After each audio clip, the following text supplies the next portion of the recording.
ये बड़ा संकेत निकल कर आया। लेकिन इन सब के बीच जिलानी साहब एक बात तो है, क्योंकि मैं देख रहा हूं आम आदमी पार्टी के जो नेता हैं उनके जो बयान आ रहे हैं, आतिशी जो कल तक कार्यवाहक मुख्यमंत्री थी अब वो नहीं है, वो बार बार इस बात का जिक्र कर रही हैं कि हम उन्हें बधाई देते हैं लेकिन हम उम्मीद करते हैं कि 2500 का जो वादा उन्होंने किया है वो 8 मार्च से शुरू हो जाएगा।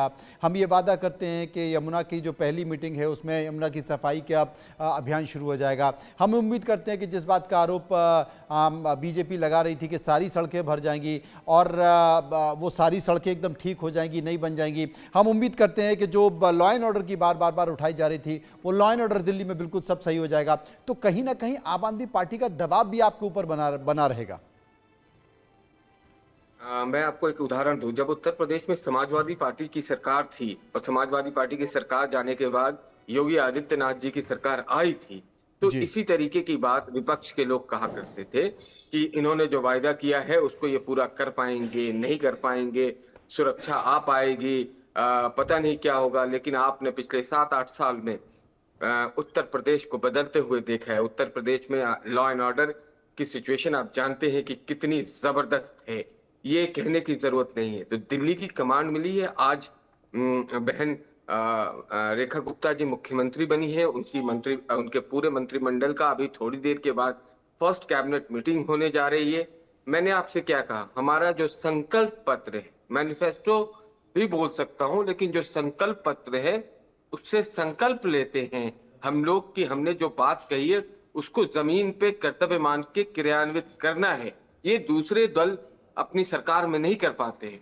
यहाँ पे वो सारी चीजें होंगी जो प्रधानमंत्री के मुख से निकली है, जो हमारे मैनिफेस्टो में लिखा हुआ है। और ऐसा तो नहीं है मनोज जी कि मैं आज पहली बार आपके साथ डिबेट में जुड़ रहा हूं और मैं कल को कोई ऐसा ही मामला आएगा तो मैं नहीं जुड़ूंगा। मैं बेबाकी से अपनी बात अपने संगठन के प्रति रखता हूं। मैं भारतीय जनता पार्टी का प्रवक्ता हूं। मेरी जिम्मेदारी है कि जो चीज हम लोगों ने पिछले 5-7 सालों में लगातार टीवी के माध्यम से अरविंद केजरीवाल की पोल खोलते रहे, और हमारे आत्रे साहब भी मित्र हैं, लंबे समय से हम लोग लगातार एक दूसरे के साथ डिबेट भी करते रहे और ये जानते हैं कि हम लोग कभी पीठ दिखा के भागने वाले लोग नहीं है। हमारी जिम्मेदारी आई है, हम उसकी जिम्मेदारी को पूरा करेंगे। आप विपक्ष से सवाल उठाइए, लेकिन स्वस्थ सवाल उठाइए। बिना वजह की बातें मत करिए, बिना वजह की टारगेट मत करिए। आप प्रतिदिन देखिए कैसे दिल्ली बदल रही है। परविंदर सेठी साहब, हवाई बात नहीं कर रहे, प्रतिदिन आपको दिल्ली बदलते हुए दिखेगी। आज अभी तो एक ही दिन हुआ है, यमुना, अभी तो शपथ ली हुई एक ही दिन हुआ है और उसके संकेत भी दिखाई दे रहे हैं। आज अभी तो पहली मीटिंग होगी, अभी तो शपथ हुई है। आज अभी पहले दिन में भी 5-6 घंटे हुए हैं। 12:30 बजे के बाद आप काउंट करेंगे। आप यमुना मैया में देख रही हैं कि मशीनें उतर चुकी हैं, आप खुद दिखा रहे हैं मनोज जी। परविंदर सेठी इसी साहब, तरीके से आप दिल्ली में बदलाव देखेंगे।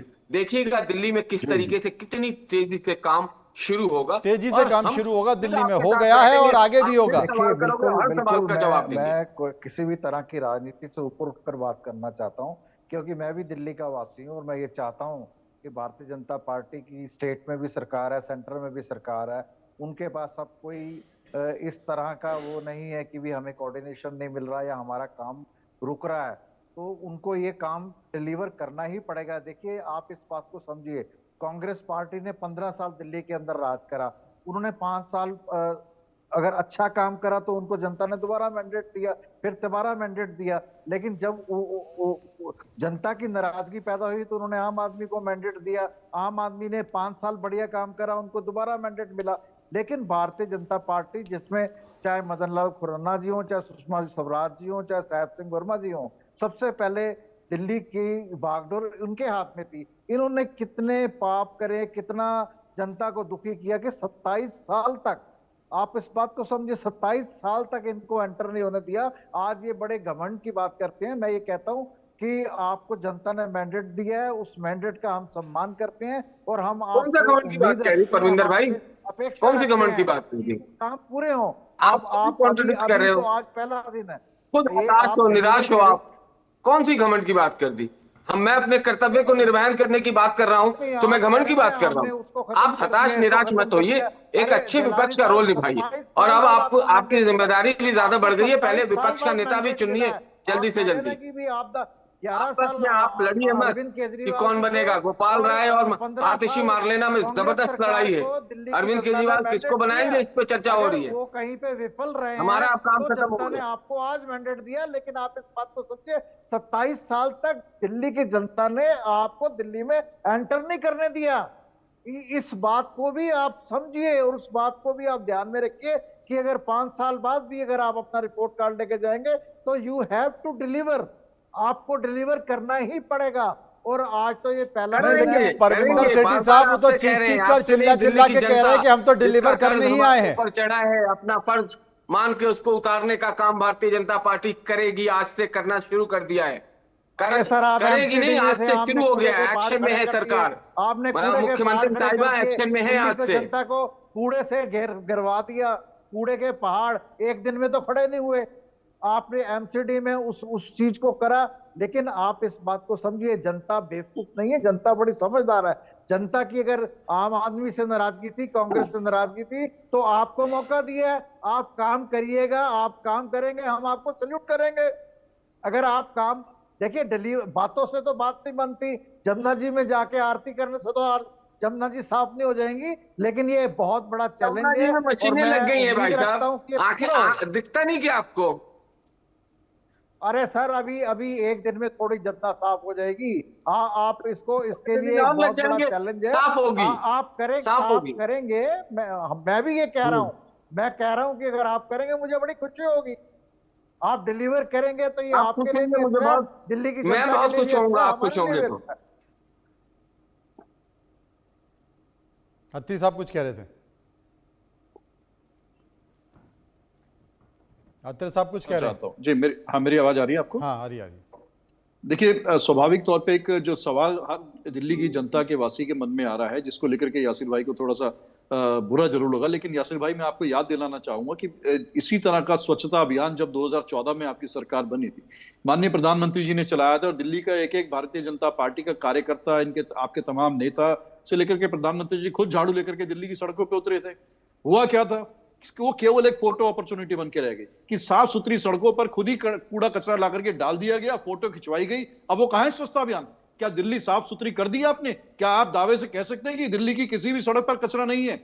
दिल्ली के यही वो दिल्ली है कि 2014 के स्वच्छता के अभियान के बाद दिल्ली की जनता ने देखा कि किस तरह से सफाई कर्मचारियों को आपकी नगर निगम में जब सत्ता में थे तनख्वाह नहीं मिलती थी, और उनको जगह जगह अपना रोष प्रकट करते हुए कूड़ा फेंकना पड़ता था, और जगह जगह कूड़े के ढेर लगे हुए थे। ये गाजीपुर में जो लैंडफिल साइट खड़ी हुई है, जो बलसवा डेयरी फार्म में जो लैंडफिल साइट खड़ी हुई है, ये जो जगह जगह कूड़े के पहाड़ खड़े हुए, आप ही की तो देन है। आपने उस चीज में आप विफल रहे, तो किस तरह से आप ये जनता कहेगी कि आप ये आज जो मशीन आपने चला दी है, और ये 15 दिन बाद और 1 महीने बाद अब इसको भूल जाएंगे आप, और उसके बाद यमुना का स्वच्छता का अभियान भी वैसा ही रह जाएगा जैसे दिल्ली का आपने स्वच्छता अभियान चलाया था। तो हम ये चाहते हैं ऐसा ना हो। कृपया करके जो आपने वायदे किए हैं, क्योंकि दिल्ली की जनता देश की राजधानी, देश का आईना होता है। ये वर्ल्ड क्लास सिटी कांग्रेस ने डेवलप किया था इसको, जिसके आम आदमी पार्टी के साथ कहीं ना कहीं आप भी शामिल रहे थर्ड क्लास सिटी बनाने में। तो वही वापस आप इसको वर्ल्ड क्लास सिटी बनाइए, जो दिल्ली कांग्रेस के शासन में greenest capital in the world का जिसको अवार्ड मिला था अमेरिका में 2011 में। क्या कारण है कि आज 7 साल से 8 साल से most polluted capital in the world बनी हुई है? हम मानते हैं, स्वीकार करते हैं कि आम आदमी पार्टी विफल रही, लेकिन क्या आपका कहीं योगदान नहीं था कि आप वायु पॉल्यूशन, एयर पॉल्यूशन आप कुछ कम करवाने का कुछ योगदान देते हैं उसमें? आप यमुना की क्लीननेस में अगर ये निकम्मे थे तो आप भी हाथ पे हाथ धरे बैठे रह गए। आपने अपना कोई रोल प्ले नहीं करा, आपकी कोई जिम्मेदारी नहीं थी। ये जिसके आशंका व्यक्त कर रहे हैं, ऐसा फिर तो नहीं हो जाएगा? नहीं, देखिए, ये अपनी बातों को कॉन्ट्रडिक्ट कर रहे हैं। मैं मनोज जी, आप बिलीव करें कि कल रात से जो कार्यक्रम था उसमें इन्वॉल्व था बहुत ज्यादा। मैं कह सकता हूं मैं थका था, लेकिन मैं आपके साथ डिबेट करनी थी तो